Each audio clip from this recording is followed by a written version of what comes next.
জান্নাতি মানুষের গুণাবলী। আমরা কথা বলবো জান্নাতি মানুষের গুণাবলী নামক একটি ইসলামিক গ্রন্থ নিয়ে, যে গ্রন্থটি মোহাম্মদ আব্দুল জলিল লিখেছেন। জান্নাতি মানুষের গুণাবলী নাম থেকে আমরা বুঝতেই পারছি বইটি কী নিয়ে আলোচনা করা হয়েছে। তো প্রাসঙ্গিক কিছু কথা বলি। এই বইটি আমি পেয়েছি অধ্যক্ষ শফিকুল ইসলাম স্যারের মাধ্যমে। তিনি আমাকে এই বইটি আমার বিয়েতে গিফট করেছিলেন। তো এই বইটি মাঝখানে কয়েকবার দেখা হয়েছে, কিন্তু ভিডিও করা হয়নি। আমি যে বইগুলো পড়ি সেগুলো নিয়ে আলোচনা করার চেষ্টা করি। তো সুমনের বিয়েতে 2/12/2023 মোহাম্মদ শফিকুল ইসলাম, অনেক ধন্যবাদ। বিয়েতে বই দেওয়া, জন্মদিনে বই দেওয়া, এগুলো আসলে প্রচলন হওয়া দরকার। তো জান্নাতি মানুষের গুণাবলী বইটি যিনি লিখেছেন তাকে নিয়ে একটু যদি আলোচনা আমরা প্রথমে করে নিই। মোহাম্মদ আব্দুল জলিল, জন্ম 1967 সালের 28শে আগস্ট, ময়মনসিংহ জেলার সদর উপজেলার কাউনিয়া গ্রামে এক সম্ভ্রান্ত মুসলিম পরিবারে। বইটি আমাকে দিয়েছেন যিনি, তিনিও ময়মনসিংহের মানুষ, আমি ময়মনসিংহের মানুষ। লিখেছেন যিনি, তিনিও ময়মনসিংহের মানুষ। এবং ওনার একটি বিশেষ ব্যাপার যেটা হচ্ছে, তিনি ময়মনসিংহের ঐতিহ্যবাহী সংস্থা মুসলিম ইনস্টিটিউটের আজীবন সদস্য। তিনি শৈশব থেকে সাহিত্যের প্রতি অনুরাগী ছিলেন, ফলে নিজ এলাকায় প্রতিষ্ঠা করেছেন আদর্শ গণ পাঠাগার নামে একটি পাঠাগার। এই জিনিসটা আমার কাছে বিশেষভাবে উল্লেখযোগ্য যে তিনি একটি গণ পাঠাগার প্রতিষ্ঠা করেছেন, নাম আদর্শ গণ পাঠাগার। তো এই পাঠাগারটিতে একদিন ভ্রমণ করার ইচ্ছা পোষণ করছি, যে কোনো দিন চলে যেতে পারে আদর্শ গণ পাঠাগারে। আরেকটি ব্যাপার আমার সাথে যেটা সামঞ্জস্যপূর্ণ, সেটা হচ্ছে তিনি একজন ব্যাংকার। তিনি ইসলাম ব্যাংক বাংলাদেশ লিমিটেডের সিনিয়র ভাইস প্রেসিডেন্ট ও শাখা প্রধান হিসেবে কর্মরত আছেন। ইসলামের বিভিন্ন দিকের জ্ঞান অর্জনে অদম্য আগ্রহী লেখক, ব্যাংকিং পেশার মাধ্যমে কর্মজীবন শুরু করেন। তিনি ইসলামের বিভিন্ন বিষয় নিয়ে আসলে জ্ঞান অর্জন করেছেন এবং আগ্রহী, সেজন্যই কিন্তু জান্নাতি মানুষের গুণাবলী বইটি লিখেছেন। তো ওনার লেখাপড়া ইত্যাদি আলোচনা নাই করলাম, ওনার অল্প কথা ওনাকে জেনে নিলাম। এই বইটির প্রসঙ্গিকতায় বা ফ্ল্যাপে যে কথাগুলো লেখা আছে সেগুলো যদি আমরা একটু পড়ে শোনানোর চেষ্টা করি। একজন মুমিনের জীবনের সব কাজ আল্লাহর সন্তুষ্টির জন্য হওয়া বাঞ্ছনীয়। বস্তুত তার সন্তুষ্টি লাভের জন্য একজন মুমিনকে কিছু গুণাবলী অর্জন করতে হয়, আর সেসব গুণাবলী যখন আল্লাহ রহমতের ছোঁয়া পায় তখন একজন মুমিন হতে পারে জান্নাতের উত্তরাধিকারী। তাই বইটির নামকরণ করা হয়েছে জান্নাতি মানুষের গুণাবলী। কারা সেই সৌভাগ্যবান যারা জান্নাতের বাসিন্দা হবেন? পবিত্র কোরআন এবং হাদিসে সেগুলো সুনিপুণ বর্ণনা রয়েছে। আমল করার সুবিধার্থে সেইগুলোকে এই বইটির 4টি ভাগে সন্নিবেশিত করা হয়েছে। যে সকল আমলের কারণে জান্নাতের সুসংবাদ দেওয়া হয়েছে, যে সকল আমলের কারণে জাহান্নাম হারাম মর্মে ঘোষণা করা হয়েছে, যে সকল আমলের কারণে গুনাহ মাফ হয়, এবং যে সকল বর্ণায় জান্নাতের সৌন্দর্য ও নিয়ামত রাজে আলোচিত হয়েছে, সেগুলোকে যথাক্রমে প্রথম, দ্বিতীয়, তৃতীয় এবং চতুর্থ অধ্যায়ে সাজানো হয়েছে। বইটি পাঠে সকল মুমিনগণ যেমন উপকৃত হবেন, তেমনি ন্যাক আমল সম্পর্কে বহু কিছু জানার সৌভাগ্য অর্জন করবে ইনশাআল্লাহ। যারা কোরআন ও হাদিসের আলোকে জীবন সাজাতে চান, এক মনের ভেতরে সমুদয় সহি আমলের সন্ধান চান, এই বইটি তাদের জন্য সবিশেষ উপকারী হবে বলে আমি বিশ্বাস করি।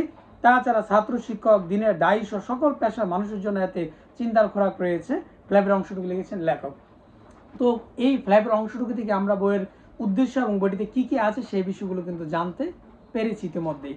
এবং নাম থেকে আমরা স্বাভাবিকভাবে এইটুকু চিন্তা করতে পারি যে আমলগুলো করলে আমরা জান্নাত লাভ করতে পারবো, অর্থাৎ সকল ভালো আমল এবং সকল মন্দ আমল থেকে বাঁচার বিষয়গুলো এখানে বলা আছে। যে আমলগুলো করলে জাহান্নামমুখী মানুষ হবে সে আমলগুলো যেমন বলা আছে, যে আমলগুলো করলে জান্নাতমুখী হবে সে আমলগুলো বলা আছে। প্রকান্তরে সকল ভালো আমলেরই নেগেটিভ দিক আছে, নেগেটিভগুলো নেগেটিভের দিকে যাবে, জাহান্নামের দিকে যাবে, ভালো আমলগুলো ভালোর দিকে, জান্নাতের দিকে নিয়ে যাবে। তো একজন জান্নাতি মানুষের আসলে কি কি গুণাবলী থাকতে হয়? সকল ভালো আমলে তাদের থাকবে, তারপরও কিছু বিশেষত্ব থাকবে। একজন জান্নাতি মানুষের কিছু বিশেষ বৈশিষ্ট্য থাকবে। আমরা সেই বিশেষগুলো একটু শিরোনামগুলো আলোচনা করব। তার আগে বইটি আর একটু যদি পরিচিতি বলি।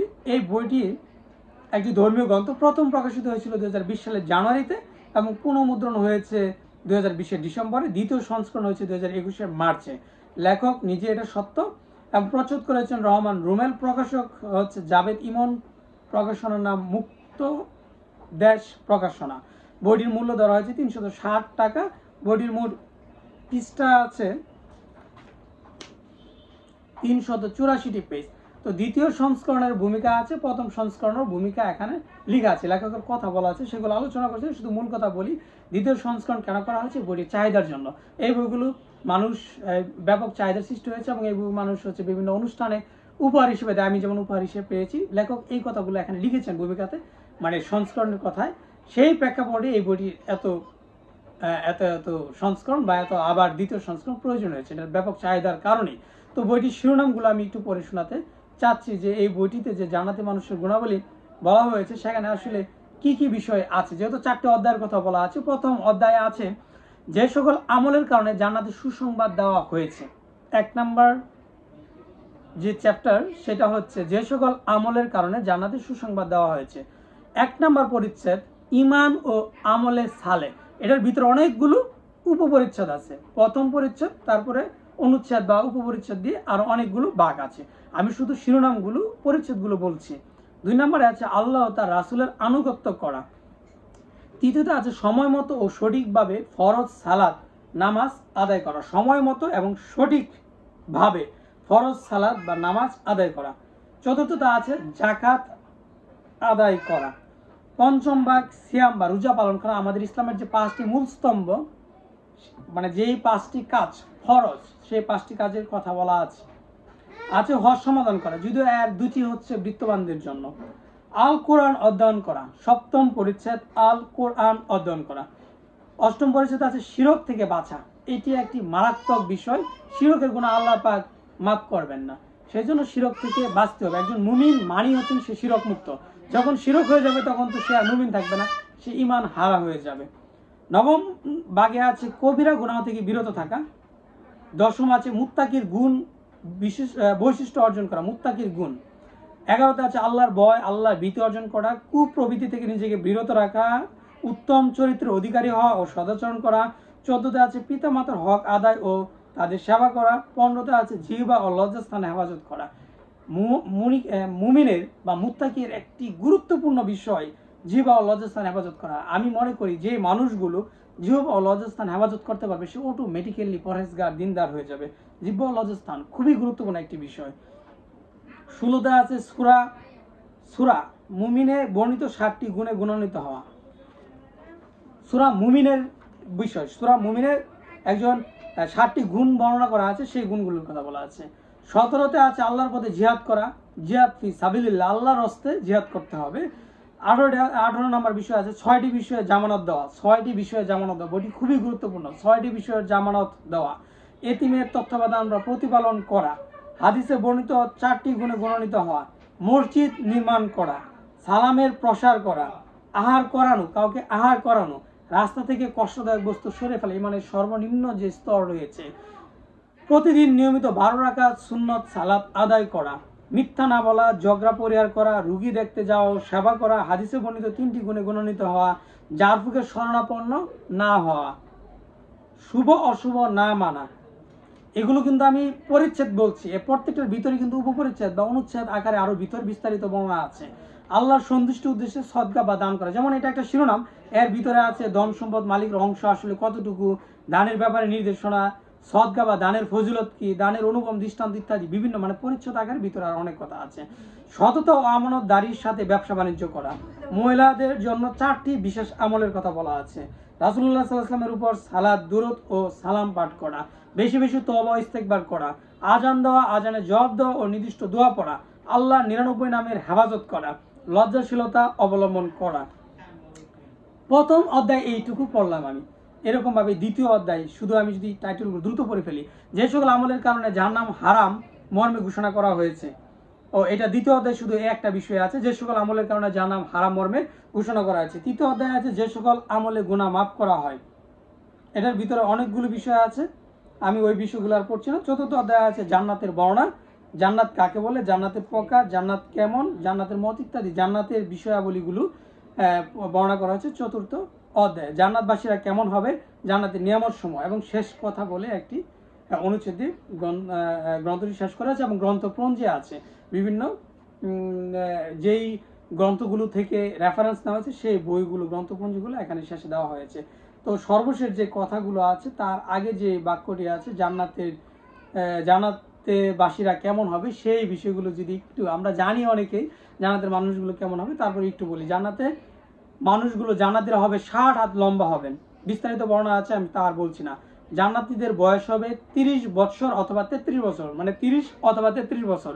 শরীরে লুম থাকবে না, দাড়িগুপ থাকবে না, চোখে সুরমা লাগানো থাকবে। জান্নাতবাসীরা চিরকাল জীবিত থাকবে, তাদের আর মৃত্যু হবে না। জান্নাতীরা যুবক যুবতী থাকবে, কখনো বৃদ্ধ হবে না। সর্বদা সুস্থ স্বাস্থ্যবান থাকবে, কোনোদিন অসুস্থ হবে না। জান্নাতবাসীরা সর্বদা সুখ স্বাচ্ছন্দ্য থাকবে, কখনো কষ্ট ক্লেশে পতিত হবে না। জান্নাতবাসীগণ নিদ্রা যাবে না। রাসূল ইসলাম বলেছেন জান্নাতবাসীগণ নিদ্রা যাবে না। আরো বিস্তারিত কথা আছে, আর বললাম না। জান্নাতে প্রত্যেক মুমিনকে 100 জনের সমান সঙ্গম শক্তি প্রদান করা হবে। জান্নাতে প্রবেশকারী প্রথম দলটির চেহারা হবে পূর্ণিমার চাঁদের উজ্জ্বল চাঁদের আলোর মতো। পরবর্তী দলগুলো হবে জুদিষ্কের মতো। জান্নাতীদের পেশাব পায়খানা, নাকে শ্লেষা বা থুতু হবে না। জান্নাতীদের খানাপিনা গাম ডেকুরের মাধ্যমে হজম করা যাবে, সব হজম হয়ে যাবে আর কি। জান্নাতে কোনো ব্যক্তি অবিবাহিত থাকবে না, প্রত্যেকের কমপক্ষে 2 জন স্ত্রী থাকবে। জান্নাতীরা নিঃশ্বাস ত্যাগ করার সময় জান্নাতীরা নিঃশ্বাস ত্যাগ করার ন্যায় প্রতি মুহূর্তে আল্লাহর প্রশংসা করবে। জান্নাতি নারীরা তাদের দুনিয়ার অবস্থা থেকে সম্পূর্ণরূপে ভিন্ন হবে, তারা হবে সব দিক থেকে পবিত্র। জান্নাতের নারীরা হবে কুমারী স্বামীদের সমবয়স্কা ইত্যাদি। জান্নাতের নিয়ামত সময় ইত্যাদি আমি আর বিস্তারিত আলোচনা করছি না। এই বইটিতে সকল মানে আমাদের দৈনিক প্রয়োজনীয় যেই বিষয়গুলো জানা অত্যাবশ্যক, সেই বিষয়গুলোকে আসলে সংকলিত করে একটি বই, এক মলাটে ইসলামকে পরিপূর্ণভাবে জানার জন্য, মানার জন্য যেই জিনিসগুলো জানা অত্যাবশ্যক, সেই জিনিসগুলোকে এক মলাটে এখানে লিপিবদ্ধ করা হয়েছে। চমৎকার এই বইটি আমাকে উপহার দেওয়ার জন্য জনাব শফিকুল কাদির অধ্যক্ষ, কান্দিপাড়া আব্দুর রহমান ডিগ্রি কলেজ স্যারকে অসংখ্য ধন্যবাদ জানাচ্ছি, এবং লেখক মোহাম্মদ আব্দুল জলিল সাহেবকে অনেক অনেক ধন্যবাদ, কৃতজ্ঞতা জানাই চমৎকার এই বইটি লেখার জন্য। জান্নাতি মানুষের গুণাবলী তিনি